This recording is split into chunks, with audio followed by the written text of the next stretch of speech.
अच्छा इतना सारा मतलब क्या बात है, बहुत बहुत धन्यवाद संतोष भैया जी को। भैया ये शेयर कर लीजिएगा।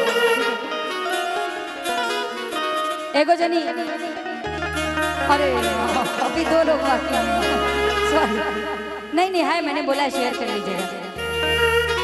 एक गीत यहाँ पे देवानंद देव भैया उनका बहुत प्यारा है।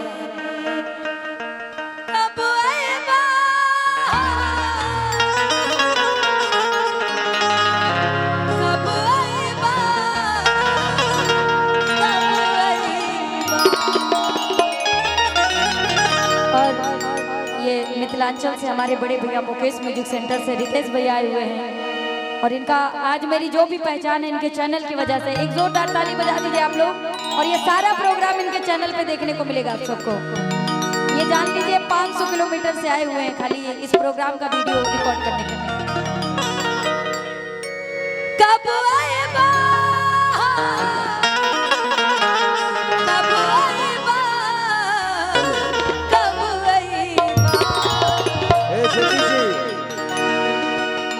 इसी में हमारे संतोष भैया ने कहा है कि जब हीरोइन है तो हीरो का भी एंट्री होना चाहिए।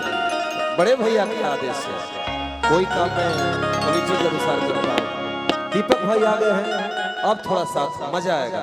और तुरंत 10 मिनट बाद में रोहित प्रधान भैया को भी बुलाऊंगा। ठीक है, आइए। कब आएगा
राजा जी कोयल कूक सुनावे ले तोहरा के बोलावे ले प्यार में पागल बिरहिन के असरा राज धरावे ले कोयल कूक सुनावे ले तोहरा के बोलावे ले प्यार में पागल बिरहिन के असरा राज धरावे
बड़ा परेशान बड़ी उनकर कन्या गर्मी में चल गई हो जाड़ा में नहाइला हो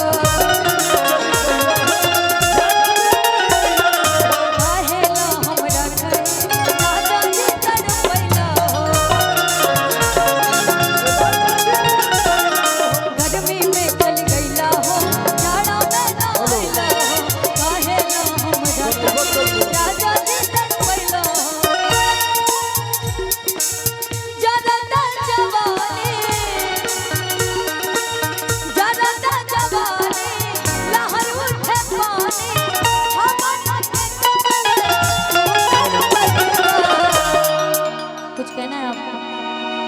अच्छा इसके लू जब एकरा के खत्म कोली के जरता जवान अरे लहर उठे पार रोहित भैया हो हमरा के कमाल तू तड़पैबा अरे बहुत टे गुरु बाबा